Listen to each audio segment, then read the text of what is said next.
आप सभी का बहुत स्वागत है। रिपब्लिक भारत आप देख रहे हैं। खबरों की शुरुआत करते हैं। उत्तर प्रदेश की राजनीति से जुड़ी इस वक्त बड़ी खबर सामने आ रही है। खबर यह है कि केंद्र नेतृत्व ने योगी पर ही भरोसा जताया है, यानी कि आने वाले जो चुनाव है, उपचुनाव और 2027 में जो चुनाव होंगे वो योगी आदित्यनाथ के ही नेतृत्व में लड़ा जाएगा। दोनों डिप्टी सीएम को आलाकमान का ये संदेश है। सूत्रों के हवाले से जानकारी सामने आ रही है कि हर तरफ के जो विवाद से बचने को भी कहा गया है, योगी के नेतृत्व में काम करने को कहा गया है। तो एक बार फिर से देखिए विश्वास जताया गया है उत्तर प्रदेश के मुख्यमंत्री योगी आदित्यनाथ पर। और सूत्रों के हवाले से जो जानकारी सामने आ रही है उसके मुताबिक ये कि यूपी में जो आने वाले चुनाव हैं, यानी जो उपचुनाव होंगे और फिर 2027 में जो विधानसभा चुनाव होगा वो योगी आदित्यनाथ के ही नेतृत्व में लड़ा जाएगा। इसके अलावा दोनों ही डिप्टी सीएम को यह भी संदेश दे दिया गया है केंद्र नेतृत्व से कि आप जो है विवादों से बचें और योगी के नेतृत्व में ही काम करें। तो उत्तर प्रदेश की राजनीति में जो हलचल देखने को मिल रही थी, इसके बाद ये बड़ा संदेश और ये विश्वास योगी आदित्यनाथ पर जताया गया है। तो केंद्रीय नेतृत्व ने योगी आदित्यनाथ पर पूरा भरोसा जताया है। तो उपचुनाव के साथ साथ 2027 का चुनाव भी योगी आदित्यनाथ के नेतृत्व में ही लड़ा जाएगा। इसके साथ ही आलाकमान ने यह भी स्पष्ट कर दिया है दोनों डेप्यूटी सीएम को कि उन्हें योगी आदित्यनाथ के नेतृत्व में ही काम करना होगा। योगी आदित्यनाथ से जुड़ी एक स्पेशल रिपोर्ट आपको दिखाते हैं।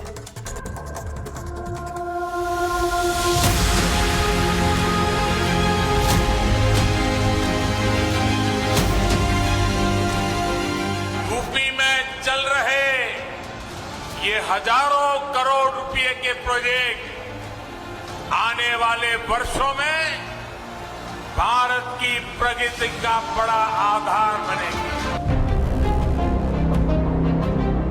$5 ट्रिलियन की अर्थव्यवस्था बनाने के लिए उत्तर प्रदेश जैसे राज्य को ग्रोथ इंजन के रूप में अपनी भूमिका का निर्वहन करना है।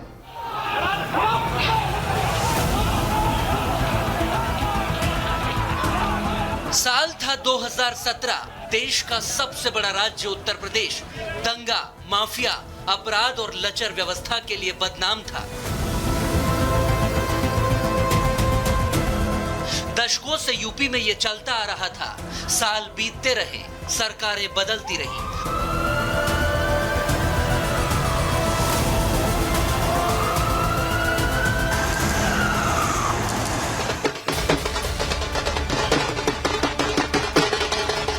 और फिर एक दिन यूपी के भाग्य का सूरज उगा, कमल खिला और सीएम की रेस में बड़े बड़े दिग्गजों को पछाड़कर एक भगवाधारी के हाथ में उत्तर प्रदेश की कमान आई। जय श्री राम, जय श्री राम, राष्ट्र की करो तैयारी, भगवाधारी। हिंदुत्व का ब्रांड एम्बेसडर माने जाने वाला एक सन्यासी सत्ता की कुर्सी पर काबिज हुआ। उन दिनों लखनऊ में गूंजा, मैं योगी आदित्यनाथ। मैं आदित्यनाथ योगी ईश्वर की शपथ लेता हूं। योगी की यह शपथ उत्तर प्रदेश के विकास पथ पर दौड़ने की गारंटी थी, क्योंकि लगातार 5 बार गोरखपुर से सांसद रहे योगी अब दिल्ली नहीं बल्कि लखनऊ से सूबे की कमान संभाल चुके थे। विकास को रफ्तार देनी थी, जनता की उम्मीदों को पूरा करना था, तो योगी काम में जुट गए। योगी लक्ष्य लेकर चले कि उत्तर प्रदेश को दंगा मुक्त प्रदेश बनाना है, उत्तर प्रदेश से माफिया का सफाया करना है। अपराध पर योगी का जीरो टॉलरेंस था और यूपी को भारत का ग्रोथ इंजन बनाना था। हर मोर्चे पर विकास ही योगी का लक्ष्य है।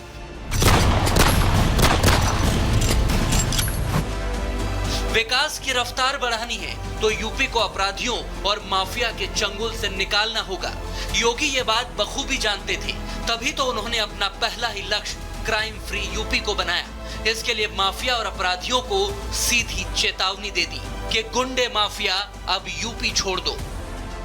अपराध और अपराधियों के प्रति जीरो टॉलरेंस की नीति के तहत जो कार्य प्रारंभ हुआ, आज उसका परिणाम है अपराधी आज या तो जेल के अंदर है या प्रदेश छोड़ करके कहीं मुंह छुपा करके बैठा हुआ है। उसको प्रदेश के अंदर आने का वो दुस्साहस नहीं कर सकता है। उसे मालूम है कि उत्तर प्रदेश के अंदर रूल ऑफ लॉ को हम पूरी मुस्तैदी के साथ लागू करेंगे और प्रदेश के अंदर कानून के साथ खिलवाड़ करने की छूट किसी को नहीं देंगे। योगी का अल्टीमेटम यानी माफिया और अपराधियों की छुट्टी, अपराधियों पर लगाम लगाने का योगी स्टाइल अलग ही था। उन्होंने पुलिस को निर्देश दिए, माफिया की लिस्ट बनी और फिर शुरू हुआ ऑपरेशन बुलडोजर।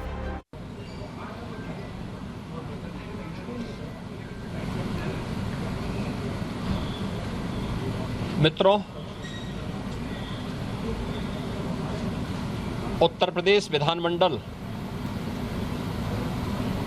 का सत्र आज से प्रारंभ हो रहा है। ये मानसून सत्र है। मानसून सत्र में मैं सबसे पहले सभी माननीय जनप्रतिनिधियों का, माननीय विधायक, माननीय विधान परिषद सदस्य और विधानमंडल की कार्रवाई को सकुशल संपन्न करने में योगदान देने वाले सभी दलों से जुड़े हुए अन्य जो उनके सहयोगी हैं, विधानसभा और विधान परिषद के सचिवालय से जुड़े हुए जो अधिकारीगण हैं, इन सब का मैं हृदय से स्वागत करता हूं। हम सब जानते हैं कि उत्तर प्रदेश ने फरवरी में ही अपना बजट पास कर लिया था। मानसून सत्र में प्रदेश की आवश्यकता को ध्यान में रखते हुए पहला अनुपूरक मांग भी सदन में प्रस्तुत होगा। स्वाभाविक रूप से उत्तर प्रदेश आज देश की सबसे बड़ी उभरती हुई अर्थव्यवस्था की ओर अग्रसर हुआ है और यही कारण है कि उत्तर प्रदेश ने पिछले 7 वर्ष में प्रधानमंत्री मोदी जी के मार्गदर्शन में, उनके यशस्वी नेतृत्व में जिन ऊंचाइयों को प्राप्त किया है वे अभूतपूर्व हैं, अविस्मरणीय हैं, अनुकरणीय हैं। सदन की कार्रवाई सुचारू रूप से चले और उत्तर प्रदेश के इस विकास में सभी माननीय सदस्यों का, वे सत्ता पक्ष हों या विपक्ष हों, सभी का योगदान मिल सके, इसके लिए मैं सभी माननीय जनप्रतिनिधियों का आह्वान करूंगा और खासतौर पर विपक्षी सदस्यों से मैं कहूंगा कि वे जिन भी उन रचनात्मक मुद्दों को लेकर के सदन का ध्यान आकर्षित करना चाहेंगे, प्रदेश के विकास से जुड़ी हुई, प्रदेश की जनता जनार्दन से जुड़ी हुई हर समस्या का समाधान करने के लिए सरकार पूरी प्रतिबद्ध है। सदन का मंच उस चर्चा का, परिचर्चा का विषय बने, इसके लिए हम लोग पूरी तैयारी के साथ, मेरे सहयोगीगण उसका जवाब देंगे।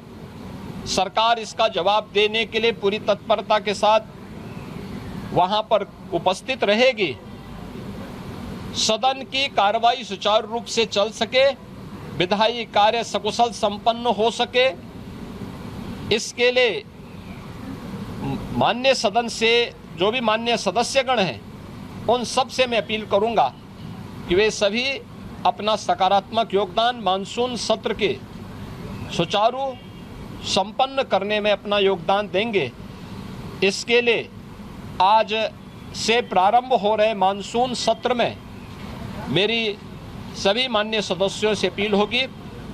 मैं एक बार फिर से मानसून सत्र के प्रारंभ होने के लिए के अवसर पर सभी अपने माननीय सदस्यों का, जो इस सदन के कार्यक्रम में भाग लेने के लिए आए हैं, वैसे भी यह